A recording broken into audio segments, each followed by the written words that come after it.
সুপ্রিয় দর্শক আসসালামু আলাইকুম, কেমন আছেন সবাই? আশা করছি ভালো আছেন। বরাবরের মতো আবারও চলে আসলাম নতুন আরেকটি রেসিপি নিয়ে। আজকের রেসিপিটি কিন্তু খুবই মজার খেতে, যারা ভুড়ি খেতে পছন্দ করেন। তো আজকে কিন্তু আমি এখানে গরুর ভুড়ি রান্না করব, আর এই গরুর ভুড়িটা কিন্তু আসলে খেতে অনেক মজা। যারা ভুড়ি খেতে পছন্দ করেন তাদের জন্য আজকে আমার এই রেসিপিটি কেমন লাগে অবশ্যই কমেন্ট করবেন, এবং বেশি বেশি লাইক, কমেন্ট, শেয়ার এবং চ্যানেলটিকে সাবস্ক্রাইব করে পাশে থাকবেন। তো বন্ধুরা, এই ভুড়িটা রান্না করা খুবই সহজ আর খেতে কিন্তু দারুণ মজা, যদি এভাবে ভুড়িটা আপনারা ঠিকঠাক মতো রান্না করতে পারেন। আর এই কোরবানি ঈদে সবাই কিন্তু ভুড়ি কম বেশি আমরা খেয়ে থাকবো, কারণ সবাই ঘরে কুরবানি দেওয়া হয় আর ভুড়িটা সবারই ঘরে থাকে। তো ভুড়িটা কিন্তু এভাবে যদি রান্না করেন তো এই ভুড়িটা খেতে কিন্তু দারুণ লাগবে। তো দেখুন, এই ভুড়িটা রান্না করার জন্য আমি এখানে তেল দিয়ে নিয়েছি, আর তেলের উপরে কিছু পেঁয়াজ আর একটি তেজপাতা ছিঁড়ে দিয়েছি, আর কিছু গোটা মশলা দিয়ে দিব। তো এই গোটা মশলাটা 2-3টা দারচিনি দিয়েছি, আর 2-3টা এলাচ দিয়েছি, আর 3-4টা লবঙ্গ দিয়েছি। দিয়ে এখন কিন্তু পেঁয়াজটা কিছু সময় ভেজে নেব। আর এই ভুড়িটা কিন্তু আগে থেকে জাল করে সিদ্ধ করে রাখা।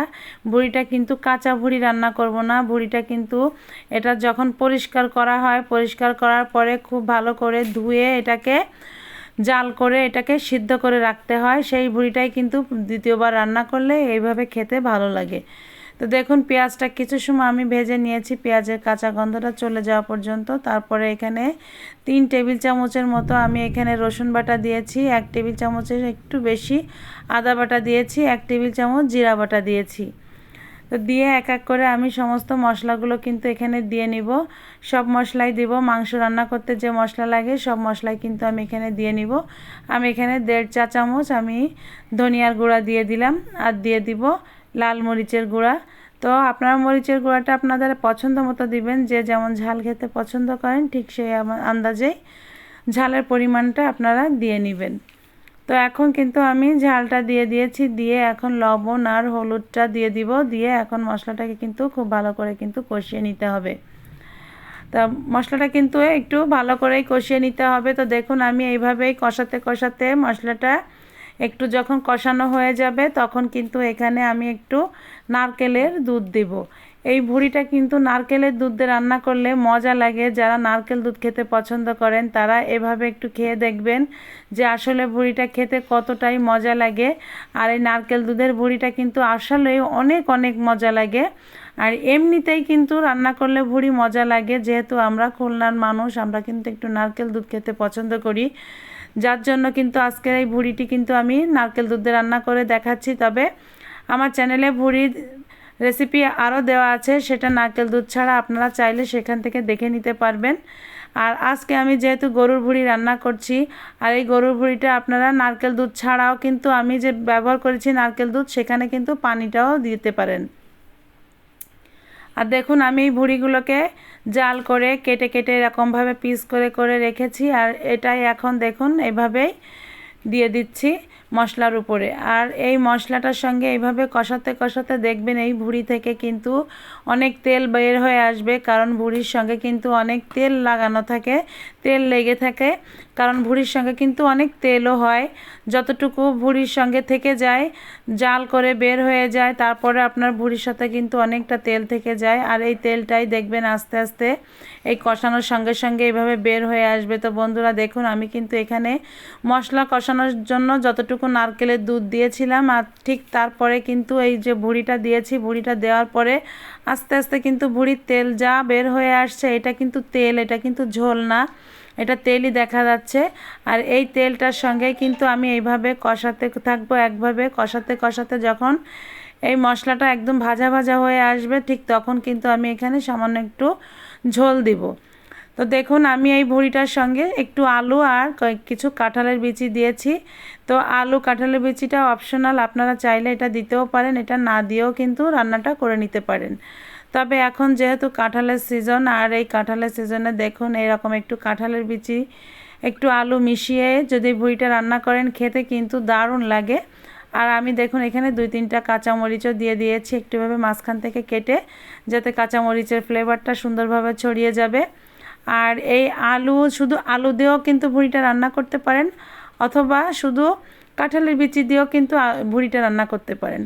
আবার আপনারা দুইটার একটা কিছু না দিয়েও কিন্তু শুধু ভুঁড়িটাও কিন্তু এভাবে ভুনা করেও খেতে পারেন। যেভাবেই খাবেন না কেন ভুঁড়িটা সেভাবেই ভালো লাগবে। আর দেখুন কিছুটা তেল আবার কষাতে কষাতে কমে আসছে, মানে মাখো মাখো হয়ে আসছে, তখন কিন্তু এখানে আমি কিছু চুই ঝাল দিয়ে দিচ্ছি। যেহেতু আমরা খুলনার মানুষ, আমরা কিন্তু মাংস বলুন ভুঁড়ি বলুন যাই বলুন না কেন এসবের ভিতরে একটু চুই ঝাল থাকলে ঘরে দিয়ে খেতে পছন্দ করি। চুই ঝালটাও কিন্তু অপশনাল, আপনারা যদি পছন্দ করেন, যে খেতে পছন্দ করবেন সে দিবেন, আর যারা খেতে পছন্দ করেন না তারা এটা স্কিপ করতে পারেন। তবে এটা দিয়ে রান্না করে খেয়ে দেখবেন, আমি যেভাবে রান্না করছি এটা কতটাই মজা লাগে খেতে, আর দেখে কিন্তু দেখতেই বোঝা যাচ্ছে যেটা কতটা লোভনীয় হতে পারে, তাই না? তো দেখুন আমি এইভাবেই কিন্তু জাল করতে করতে ভুঁড়িটা একদম মশলাটা ভুঁড়ির গায়ে গায়ে লেগে যাবে। আর দেখুন তেলগুলো কেমন ফেনা ফেনা হয়ে উঠছে, তার মানে এখন আমার কষানোটা হয়ে গিয়েছে। আর এভাবে কষানোটা হয়ে গেলে এখন দেখুন আমি ঝোল হিসাবে একটু নারকেলের দুধ দিয়ে দিব। এই রান্নাটা কিন্তু নারকেলের দুধ দিয়ে করতে হবে। যদি নারকেল দুধ না খান তাহলে এটা এভাবে পানি দিয়েই তো রান্নাটা করবেন, দেখবেন একই রকম লাগবে, কিন্তু নারকেলের দুধটা দিলে এটা খেতে একটু টেস্টটা আলাদা লাগে, খেতে কিন্তু দারুণ লাগে। আর সঙ্গে সামান্য আমি একটু পানি দিয়ে দিয়েছি। তো এটা শুধু নারকেল দুধ দিয়েও করতে পারেন, আবার এটা ঝোলটা পানি দিয়েও করতে পারেন। আমি দুইটাই আপনাদের বুঝিয়ে দিলাম। তো আপনারা যে যেমনভাবে খেতে পছন্দ করবেন ঠিক সেইভাবেই রান্না করবেন। নারকেলের দুধ দিয়ে যে রান্না করতে হবে এমন কোনো কথা নেই, তবে আমরা নারকেল দুধ দিয়ে পছন্দ করি, যার জন্য কিন্তু নারকেলের দুধটা দিয়েই রান্না করাটা দেখালাম। তবে এই নারকেল দুধটা রান্না করলে কিন্তু অনেক মজা লাগে, কারণ নারকেল দুধের যে জিনিসগুলো রান্না করে খাবেন এটা আপনার মুখরোচক একটা খাবার হয়ে যাবে। নারকেল দুধের এতটাই গুণাবলী, নারকেল দুধের যেটাই রান্না করবেন না কেন সে জিনিসটা খেতে কিন্তু অসম্ভব মজা লাগে। আর দেখুন আমি এখানে যখন ঝোলটা বলক উঠে গিয়েছে নারকেল দুধটা দেওয়ার পরে, তখন কিন্তু কিছু সময় আমি এখানে জাল করে নিয়েছি। তারপরে এখানে 1 চা চামচ বাটা গরম মশলা দিয়ে দিয়েছি। আপনারা চাইলে এখানে গুঁড়ো গরম মশলাটাও দিতে পারেন। তো এভাবে দেখুন এই মশলাটা কিন্তু এখন এই সময় দিতেই হবে, কারণ যেহেতু ভুঁড়ি জিনিসটা কিন্তু একটু আলাদা স্মেল থাকে। তো এই স্মেলগুলো থাকবে না যদি আপনি ধাপে ধাপে এই মশলাগুলো এভাবে ব্যবহার করেন, তাহলে কিন্তু ভুঁড়িটার টেস্টটা বেড়ে যাবে দ্বিগুণ। আর দেখুন ভুঁড়িটা আস্তে আস্তে আমি ঢাকা দিয়ে দিয়ে চুলার আঁচটা কমিয়ে রেখে এভাবে জাল করে করে কিন্তু রান্না করে নিয়েছি। আলুগুলো কিন্তু গলে গিয়েছে, কাঁঠালের বিচিটাও কিন্তু খুব ভালো করে সেদ্ধ হয়ে গিয়েছে। আর নামানোর কিছু সময় আগে দেখুন এখানে আমি ভাজা জিরে, তারপরে আপনার দারচিনি, এলাচ, এই 3টা কিন্তু টেলে এটা কিন্তু গুঁড়ো করে নেওয়া এই মশলাটা কিন্তু একটু আমি এখানে দিয়ে দিলাম। তো এটা নামানোর আগে অবশ্যই দিবেন, এটা না দিলেও কিন্তু রান্নাটা আপনার হয়ে যাবে, কিন্তু এটা দিলে কিন্তু ভুঁড়ির টেস্টটা বেশি ভালো আসবে, খেতে কিন্তু দারুণ লাগবে। এই জন্য কিন্তু আমি এই মশলাটা দিয়েছি। আর এটা কিন্তু নামানোর ঠিক আগ মুহূর্তে দিবেন। দেওয়ার পরে এই যেভাবে আমি একটু নেড়ে চেড়ে নামিয়ে নেব, ঠিক এভাবেই কিন্তু ভুঁড়িটা নামিয়ে নিতে হবে। আর ভুঁড়িটা কিন্তু হয়ে গিয়েছে। আর এটা কিন্তু ঝোল ঝোল দেখা যাচ্ছে, এটা কিন্তু ঝোল না, এটা কিন্তু ভুঁড়িতে তেল উঠেছে সেই তেলটাই। আর ভুঁড়ি কিন্তু একটু এরকম তেল তেলে হলে কিন্তু খেতে ভালো লাগে।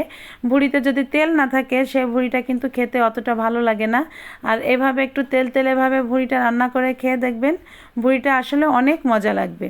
তো বন্ধুরা ভুঁড়িটা কিন্তু আমার রান্না করা হয়ে গিয়েছে। দেখতে দেখুন অসম্ভব সুন্দর আসছে কালার, আর অনেক লোভনীয় হয়েছে, আর খেতে কিন্তু দারুণ মজা হয়েছে। যদি আপনারা এভাবে রান্না করে খান তবে দেখবেন যেটা কতটাই মজা লাগবে। তো দেখুন আমার ভুঁড়িটা রান্না করা হয়ে গেছে, শেষ লুক আমি দেখিয়ে দিচ্ছি। চুলাটা কিন্তু অফ করে দিয়েছি। তো এটা কিন্তু আমি চুলায় থাকা অবস্থায় দেখাচ্ছি, চুলাটা বন্ধ করা।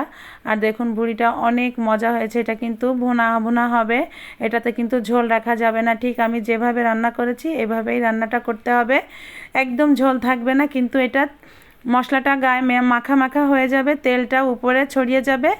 আর ঠিক নামানোর মানে চুলাটা অফ করার পরে আমি সামান্য একটু ভাজা জিরার গুঁড়া এর উপরে ছড়িয়ে দিচ্ছি।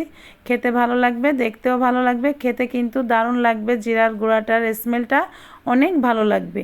তো রেসিপিটি কেমন লাগলো অবশ্যই কমেন্ট করে জানাবেন। বেশি বেশি লাইক, কমেন্ট, শেয়ার এবং চ্যানেলটিকে সাবস্ক্রাইব করবেন। পাশে থাকা বেল আইকনটি ক্লিক করবেন যাতে আপনি আমার নতুন ভিডিও নোটিফিকেশন সবার আগে পেয়ে যান। সবাই ভালো থাকবেন। আল্লাহ হাফেজ।